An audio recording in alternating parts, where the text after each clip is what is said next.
Okay, so good day to everyone. This will be our first discussion for the subject TOU 042 Micro Perspective of Tourism and Hospitality Industry.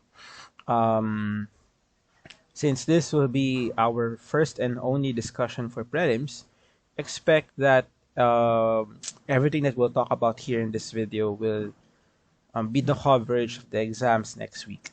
So without further ado, let's begin. We'll start first by um, starting with module number two.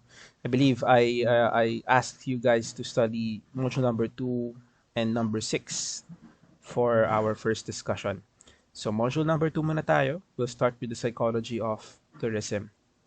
So have you ever asked yourself, what is your motivation when traveling? Ano nga ba ang mga rason kung bakit gusto ninyo mag-travel? Are you traveling for leisure? Are you traveling for business, for work? Are you looking to find a new settlement? Are you looking to find new places, discover new places, learn something along the way? Um, there are many kinds of motivation for travel. No? Nakalagay dito, escape, relaxation, health, cultural, education, tulad ng sabi ko kanina, and more. So, basic traveler motivators can be divided into four classes.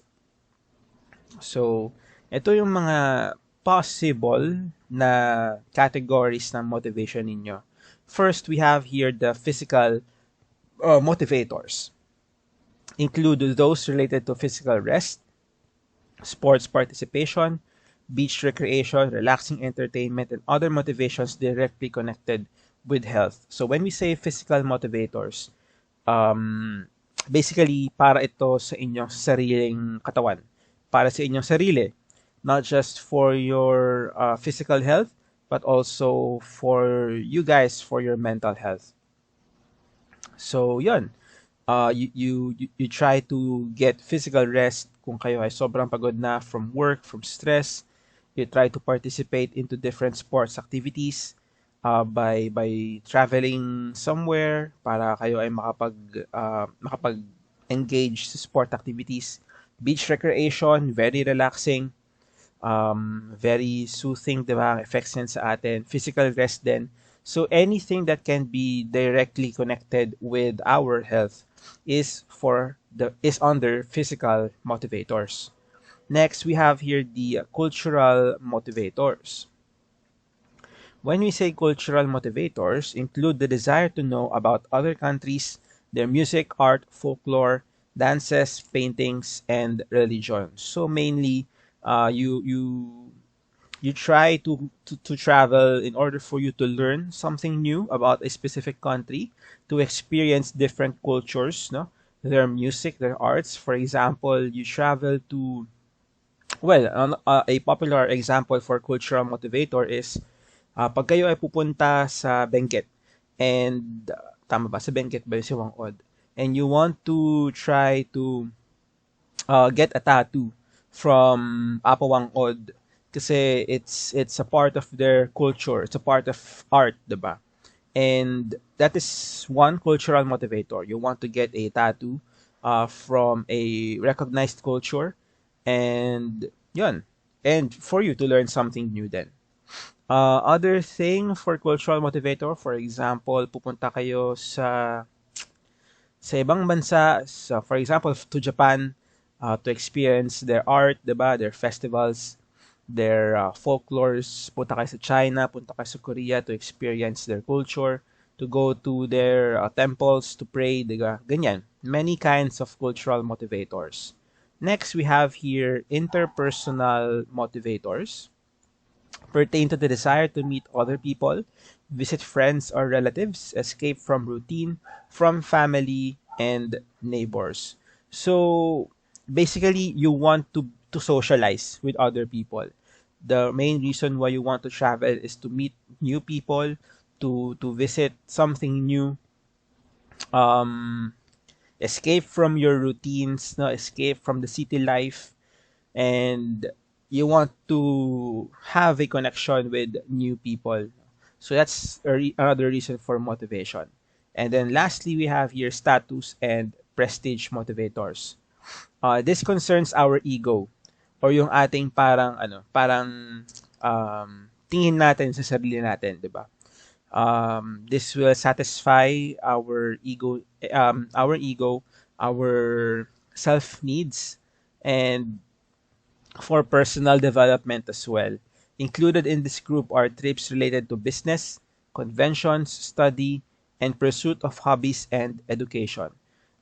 There are many travelers right now who, for example, meet in a specific place kasi meron silang common interest, and meron silang common interest na hobby. Like say, for example, yung cosplay events. If you are familiar with the term cosplay, di ba?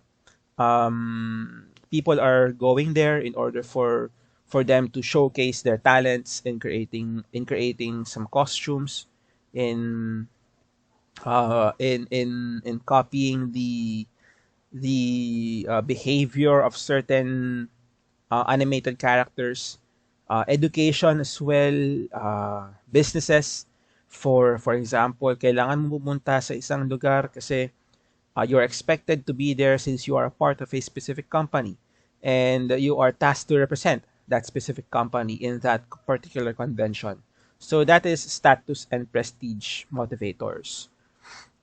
Next, we'll try to discuss the relationship of needs, wants, and motives. This is primarily the title of our module, the psychology of tourism. How can we convert our needs to wants? Ito kasi yung isa sa mga decision or sa mga ginagawa ng mga marketers ngayon.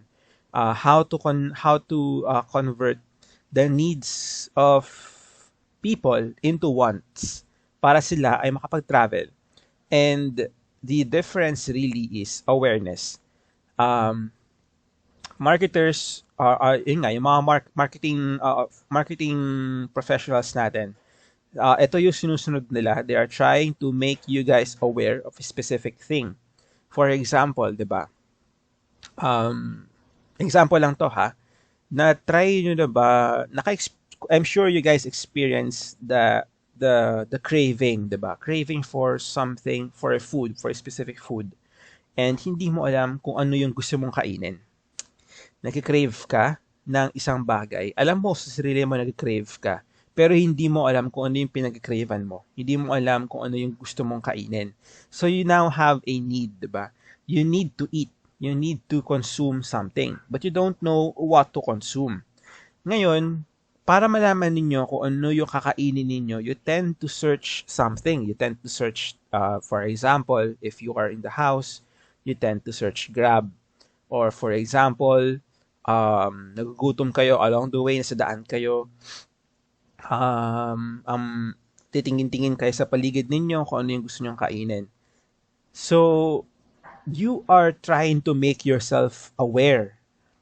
Parang sinasabi ninyo na, okay, nagugutom ako, kailangan ko ngayong malaman kung ano yung pwede kong kainin. That is why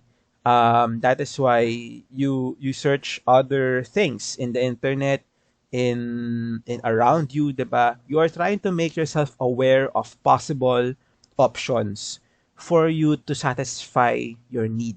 And now that you have this awareness, meron ka na ngayon alam kung ano yung gusto mo, it will now become a want. Ganun ang parang nangyayari. And yung awareness na yon, syempre, kailangan merong kasamang motivation. Kailangan you are motivated to satisfy your need. A motive enables a person to do something, and motivation occurs when an individual wants to satisfy a need. So, if you really want to, for example, balik tayo sa craving ng food, diba? You want to satisfy your cravings. So, you tend to search for possible option para masatisfy yung craving mo. Now, you have this motivation. You tend to, you search for possible options para masatisfy yung craving mo. You now have awareness. And then once you picked something, it will now turn into a want. And then now that you are wanting something, you want to get something, you are now motivated to do a specific objective. So kailangan, to enable a person to be motivated to satisfy a need, an objective or goal must be present. Ngayon, ang objective mo is to buy what you found in the internet, yung nakita mong wants. If you will look closely into this diagram, 'di ba? The needs will turn into want with the use of awareness in the middle. And how to get awareness? From marketing. Marketing will come from objectives. And tulad nga ng sabi natin, marketing sila ang magbibigay sa'yo ng awareness in order for you to convert your needs into wants. And wants will then now turn to objectives para with the use of this motivation. Sinasabi natin kanina that you want to satisfy your need. And now that after completing the objectives, your needs will now be satisfied. So, ganun ang parang pinaka-psychology ng motivation to travel natin. And there is another diagram. I believe you guys are also aware of Abraham Maslow. Meron siyang pinopost na theory of motivation and travel motivations. Meron siyang parang hierarchy of needs, yon. Following hierarchy of needs as determinants of behavior. So, eto, yung pinaka-hierarchy niya. Pero puno tayo dito sa pyramid. Ayan. Para makita ninyo kung ano yung hierarchy na sinasabi natin. Sa pinaka-ilalim nandun yung psychological needs. So, ibig sabihin, ito yung pinaka-malawak or pinaka-basic motivation for you to travel. Psychological needs, escape from routine, relax and body reconstitution, external excitement. And then next, we have here the safety need, concern for own health. So, ibig sabihin, ang unang-unang motivation mo to travel is your psychological need. Kailangan mong psychological need. Ayan. Hunger, thirst, rest, activity. Ito yung unang-unang iisipin mo na motivation for you to travel. Next is the safety need. Safety and security, freedom from fear and anxiety. You are trying to take care of your mental health, diba? You're trying to take care of your physical health, of your mental health. You're trying to get some freedom from your anxiety, from the things that are boggling you, things that are troubling you. And then next, we have here the social needs, the need for affection, need for love, giving and receiving, need to interact with other people, maintain and initiate relationship. Ang next motivation daw, fourth in place, ibig sabihin, hindi siya ganun ka part ng motivation natin, is yung self-esteem. Self-esteem, you're traveling for external rewards, you want to get something, you want a souvenir of some sorts, you want to purchase an item, the glamour of traveling, you just want to travel for the experience so that you can showcase to other people na nag-travel ako dito, pumunta ako dito. And then lastly, the last travel motivation, which is medyo unlikely your motivation to travel, is your self-actualization. For your fulfillment of a dream, to understand yourself more, to get to know yourself more, parang ganun. Inner peace and harmony. Kung mapapansin ninyo, nasa pinakataas siya, kasi di naman din lahat ng tao nagta-travel ay ito talaga ang rason nila of traveling. Yes, pero kung mapapansin nyo, this is also important. Kaya siya nasa taas eh. Kaya siya nasa pinakamataas kasi this is our self-actualization. It's for our own good. It's for our own selves. Pero hindi naman din ito yung madalas na motivation natin to travel. Madalas dito nagso-soul searching, yung mga pumupunta ng pumupunta ng La Union para mag-relax, mag-rewind, ma-experience ang sarili, to understand yourself more. Parang ganun. So, dito sa hierarchy na to, ibig sabihin, ito talagang psychological need, ang pinakarason kung bakit ka nagta-travel. You want to escape from something. You want to relax. You want a sort of excitement. And then pataas siya ng pataas. Ibig sabihin ng pataas, it's becoming less and less likely na ito ang motivation mo to travel. Pero the higher the hierarchy you go up, it means that the more important that motivation is. So next, classification of travelers based on purpose of travel. So I'll try to keep this short. Business travelers, from the word itself, you are traveling because of businesses. Because of business. You can be a regular business traveler. You are just traveling there for, of course, for your business. Business travelers attending meetings, conventions, and congress. You have to participate into a convention or into a meeting. Ikaw yung parang pinaka representative ng company mo, kaya ka pupunta ron. Next is incentive travelers. Para siyang sort of reward from a business.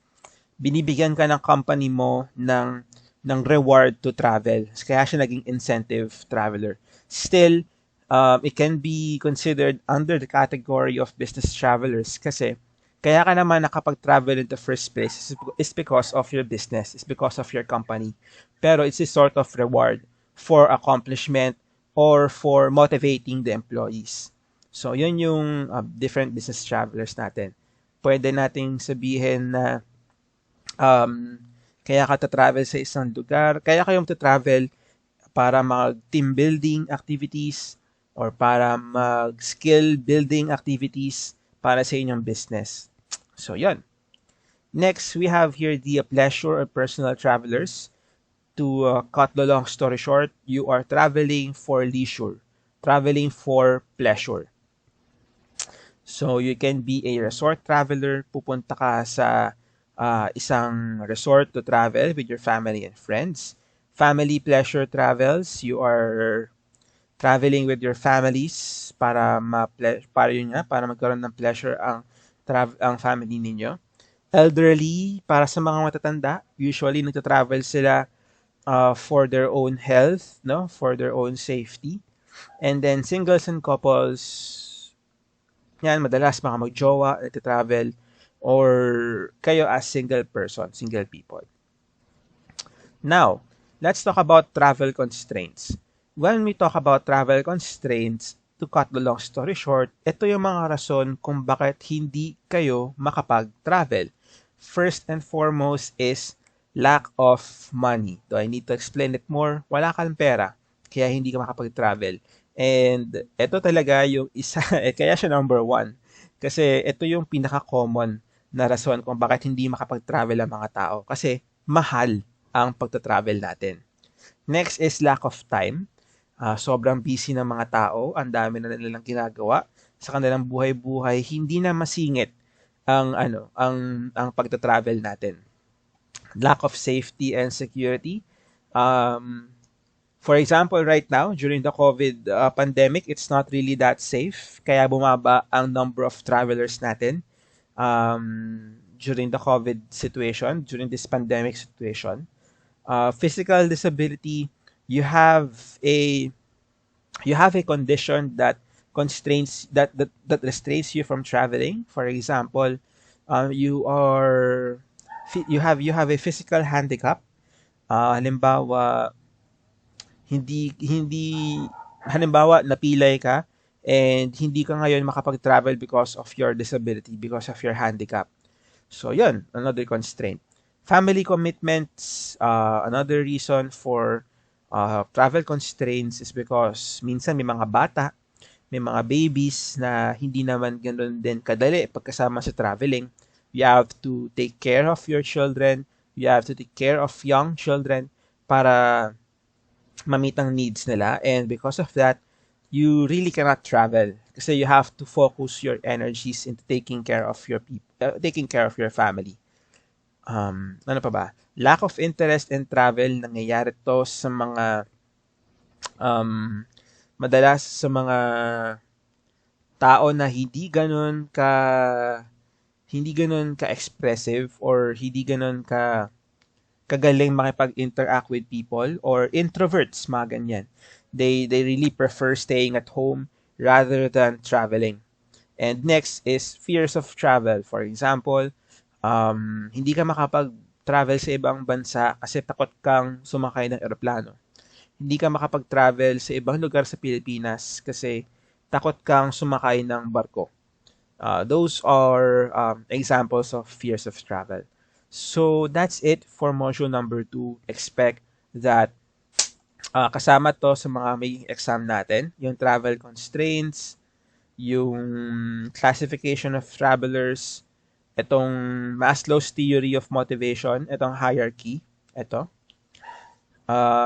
relationship of needs and wants and motives, tsaka yun, motivation for travel. Ito, yung 4 categories.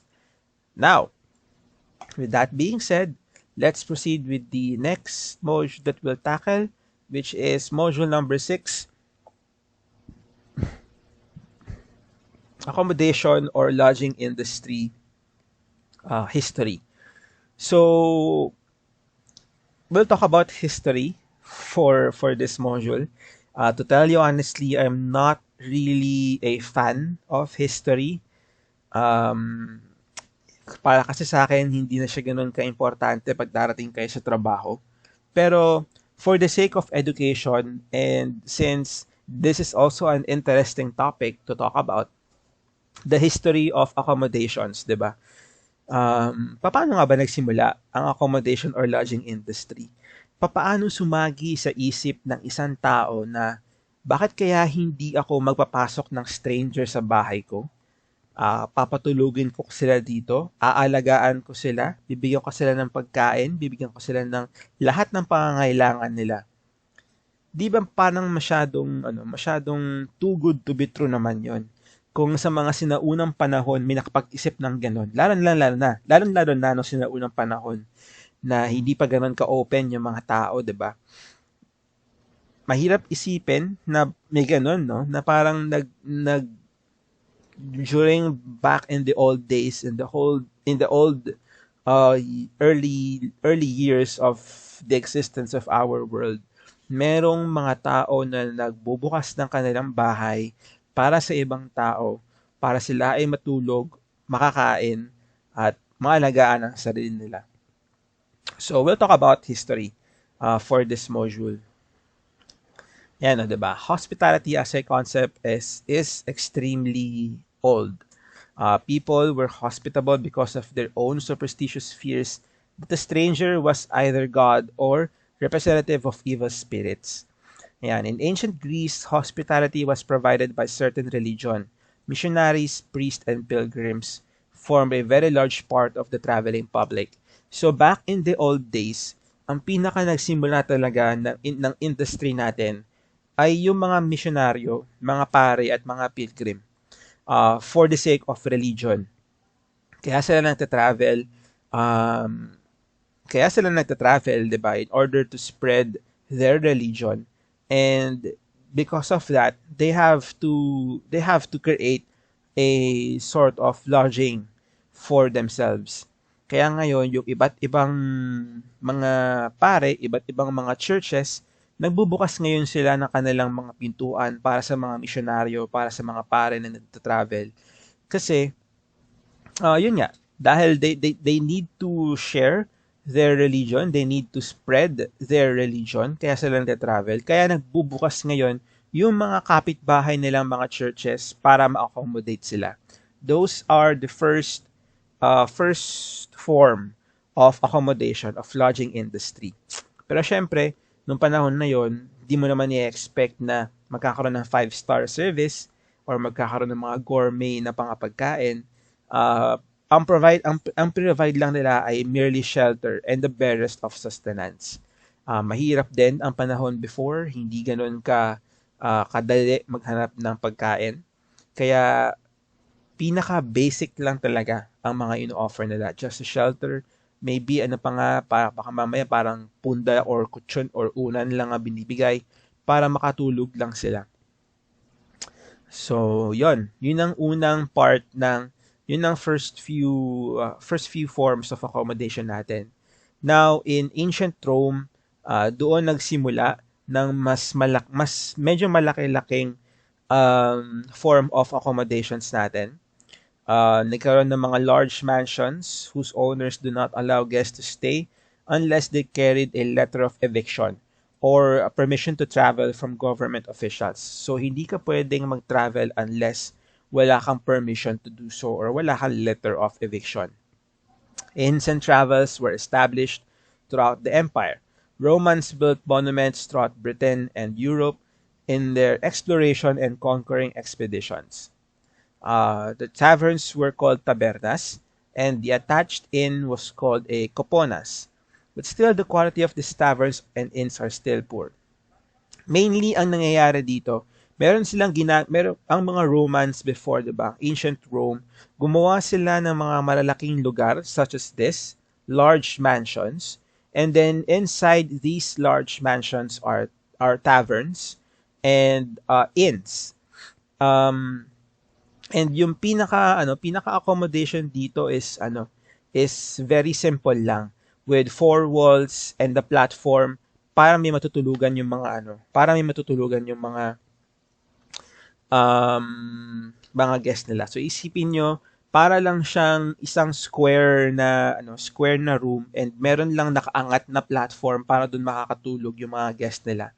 Ganun lang kasimple yung form ng accommodation dito nung time na yun. And usually, ang mga nagta-travel dito or yung mga nagiging customers nila ay yung mga traveling caravans, crossing deserts para makapag-travel yun.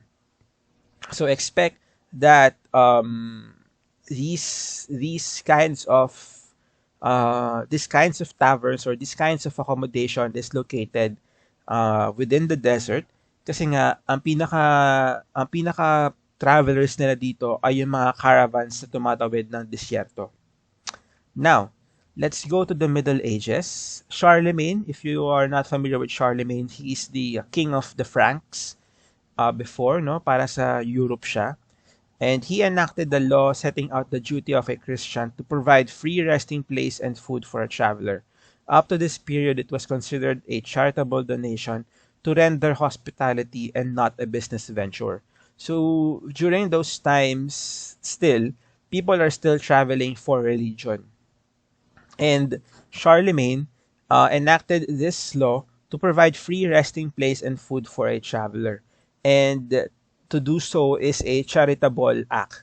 Pero ngayon, after some time pala, however, in the year 1282, the great innkeepers of Florence in Italy incorporated a guild or association for the purpose of turning hospitality into a business. So after some time, after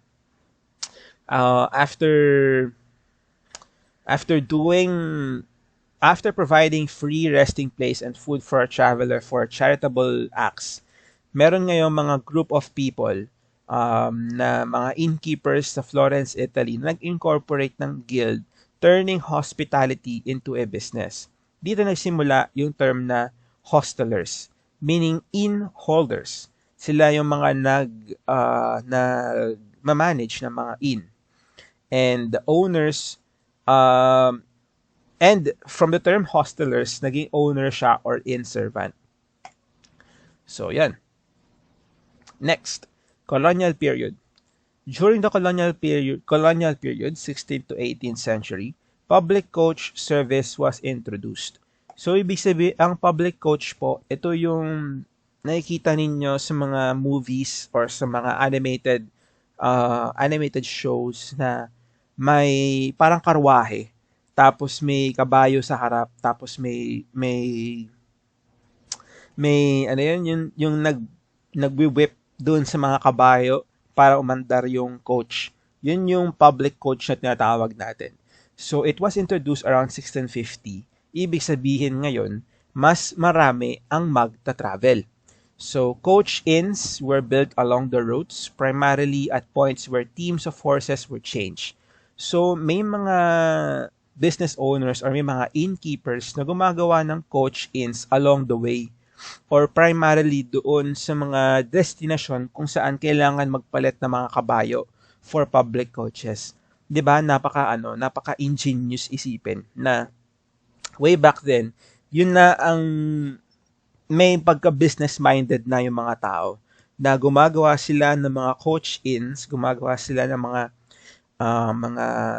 lodging establishments doon sa lugar kung saan magsa-stop yung mga coach, yung mga public coach service para magpalit ng kabayo. Usually it will last for overnight or baka mamaya kailangan mag-rest ng kabayo, ganyan. Kaya nagkakaroon ng kaya mayroong mga coach inns doon. The British used the term ordinary to describe such inns. These were built in a relatively standard design where the various buildings or sections provided sleeping accommodations for the traveler, a facility in which food and drink was served, a shelter for both drivers and horses. So yun yung parang pinaka definition ng lodging establishment before.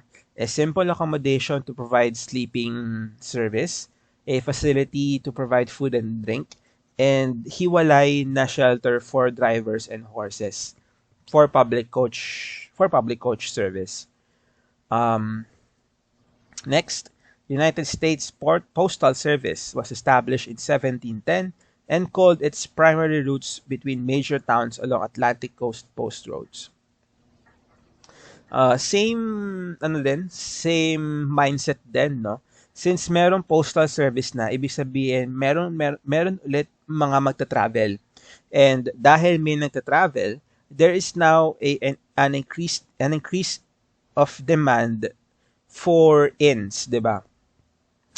Since may mga nagta-travel na, mas marami ngayon ang mga nangangailangan ng lodging industry or ng accommodations. Kaya gumagawa ngayon yung mga farmers converted their farmhouses into inns. Passengers from coach just slept in the hostel's long room with their feet toward the fire, etc., etc. Okay, so yun lang siya. Nabuo ang postal service way back in 1710 and still so isipin nyo, diba, 1650, so after 60 years of public coach service, still ginagamit pa rin yung ganun term na since merong nagta-travel, merong increasing need for lodging experience. Kaya kino-convert ngayon ng ibang entrepreneurial farmers yung mga farmhouses nila into inns. In 1788, Hotel de Henry IV was built with 60 beds and was considered as one of the first finest European hotels during that time. So also in the 18th century, doon na nabuo yung mga coffee houses natin. Next, 19th century. So tapos na tayo sa 16th and 18th century, tapos na tayo sa Middle Ages, tapos na tayo sa ancient Greek and Roman days. Dito na tayo sa 19th century, mas malapit na sa realidad, mas malapit na sa present. Dito naman, introduction of railroads. So, same concept pa rin. Since magkakaroon ng railroads, there will be a lot of people traveling. And a lot of people traveling means an opportunity to create a business. An opportunity to create lodging establishments. So, same concept pa rin.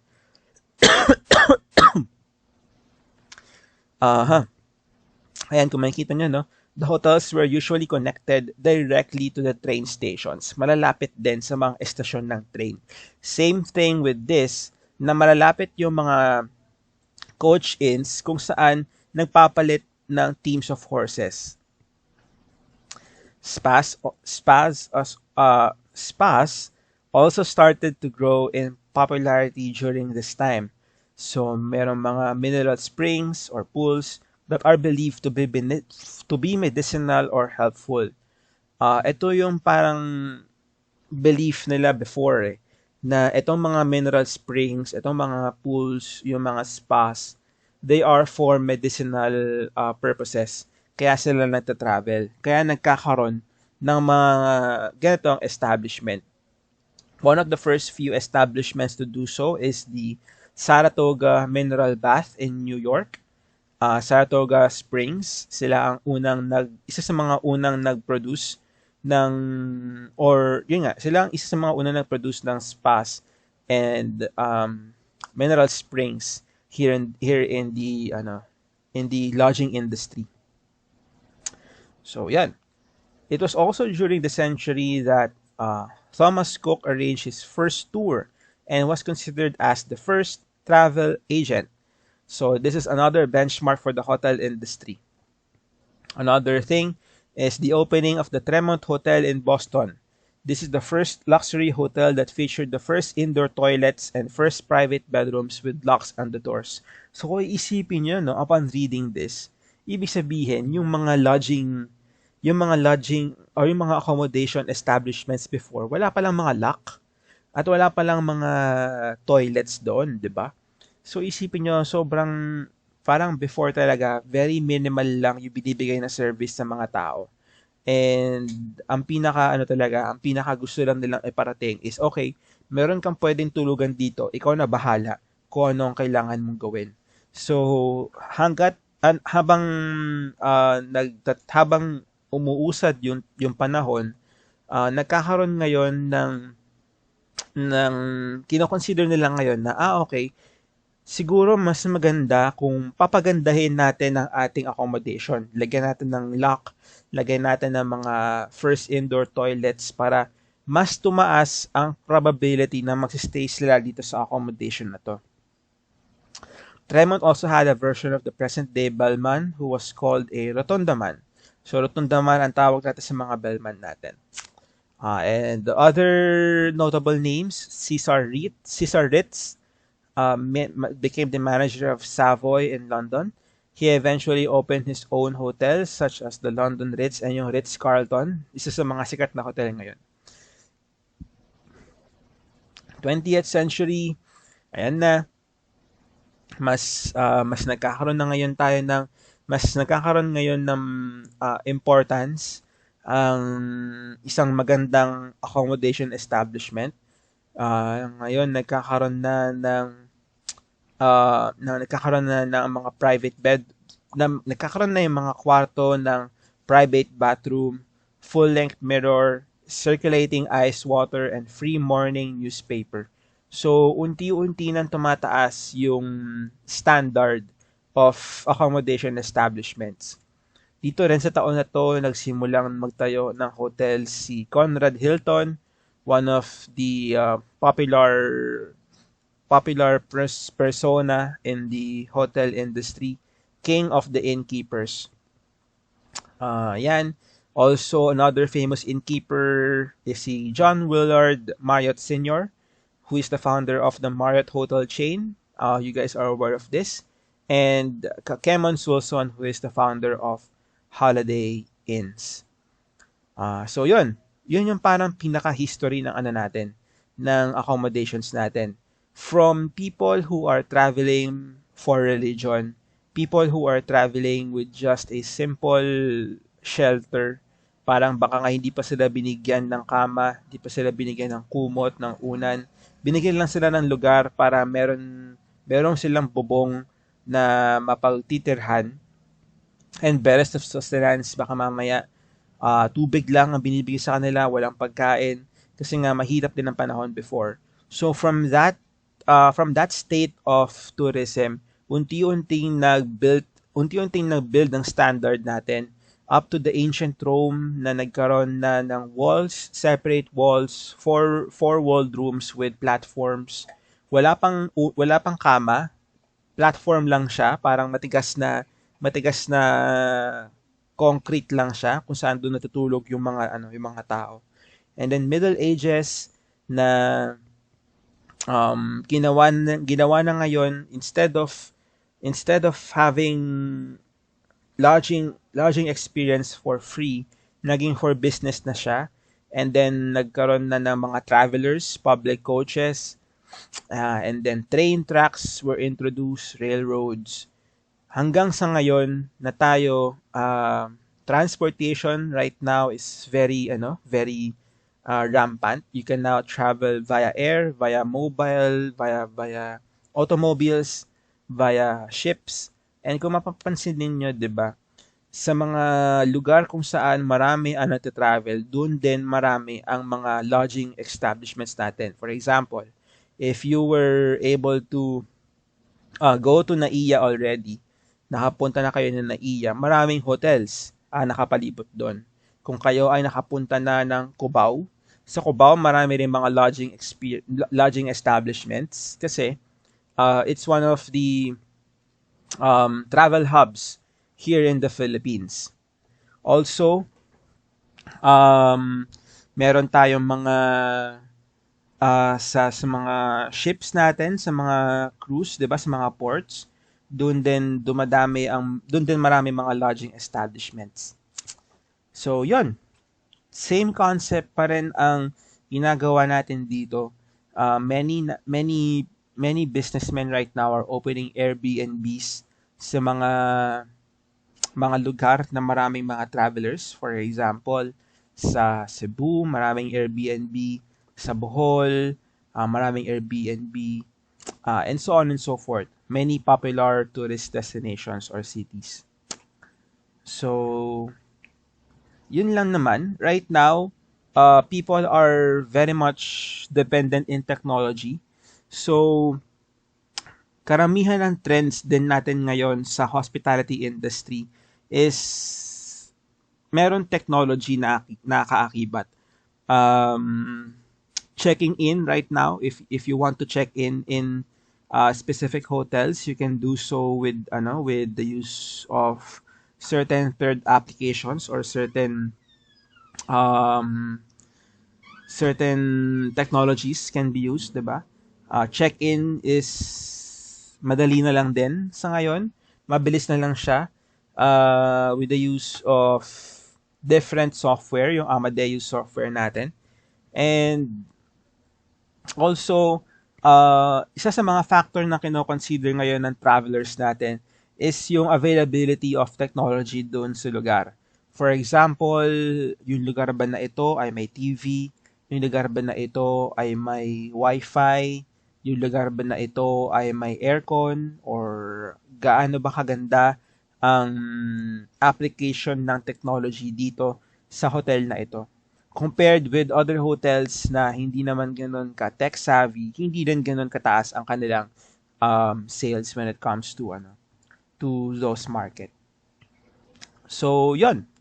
Yun lang naman ang module number 6 natin. Expect that this history, itong history na ito will also show at in your exams. So, please study this part of the module.